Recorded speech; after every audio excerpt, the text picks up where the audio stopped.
My name's Kyle Quentin Prellberg. Army, about 10 years. Joined in 2008, got out in 2017.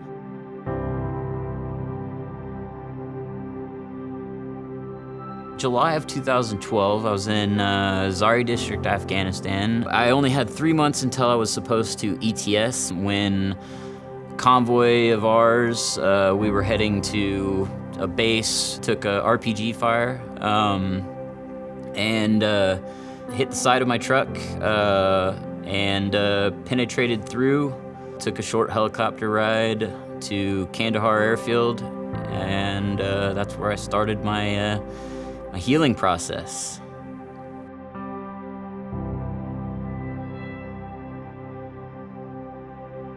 Part of the ETS process was to go talk to a National Guard recruiter. It's like, hey, just go talk to him, and we're all like, yeah, okay, well, I'm not gonna sign up, but yeah, I'll go talk to him and hear him out. Even with a wounded leg, I signed up to be infantry with the 2nd and 137th out of Lawrence, Kansas. I ended up doing 5 more years.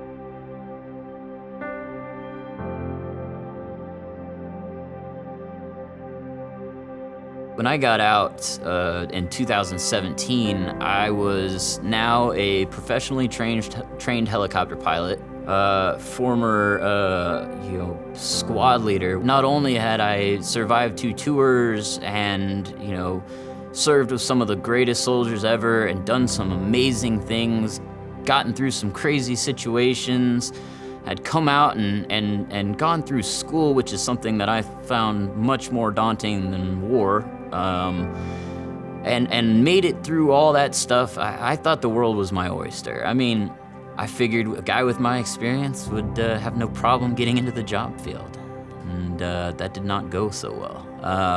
I found the only job that guys with my experience, infantry for the most part, that they gravitate to, and that's security. My ex-wife and I, we had a miscarriage right around these times that all this change is happening. And with the pain of a divorce and losing a child and having issues that I was already going through, I was starting to have issues with sleep.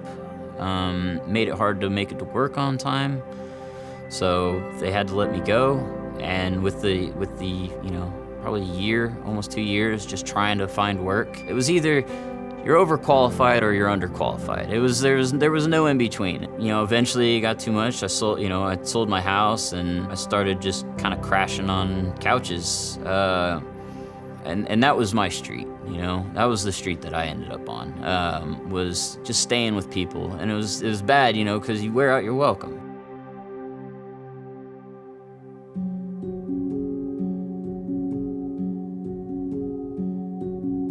I got lucky, because I don't know what I would have done at that point. I got very lucky. It was around that point that I was just, I was losing hope, and I stumbled on Mike Williams. And I told him the struggles that I'd had, the fact that I was never actually awarded my Purple Heart kind of fell through the cracks there, and I wasn't getting any, really disabilities. And he said, well, hey man, I think we might be able to help you with that.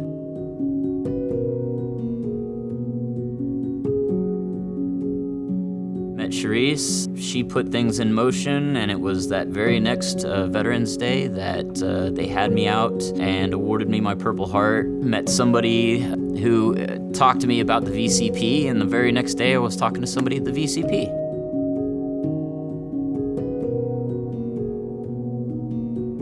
It gave me the opportunity to have a place of my own. It was literally exactly what I was looking for.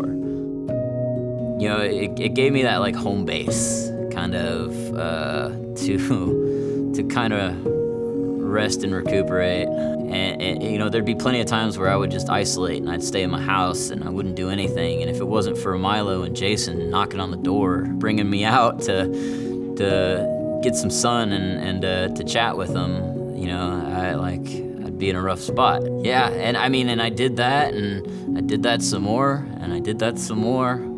And I did that some more, and Eventually, I was able to get to 100%, and I mean, as soon as I was able to get to 100%, it was like a light switch. That was finally enough that I could start budgeting a house. I could start budgeting a life.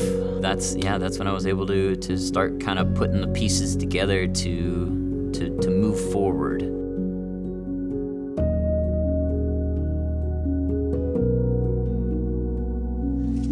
Well, that dog tag says, it's my favorite quote by Winston Churchill, and it's, "Success is not final, failure is not fatal, it's the courage to carry on or continue that counts." I think we're putting it somewhere in the house, just so that the next person can kind of get a glimpse that, hey, this has been done before, it's doable.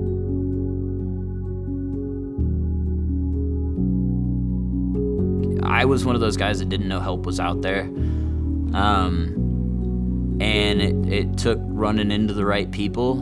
I want to be one of those right people. I count my blessings that I was fortunate enough to meet the people that I did, that brought me to the VCP, that brought me to Sharice Davids, that brought me to Mike Williams, that now, have steered me in the direction of a new home,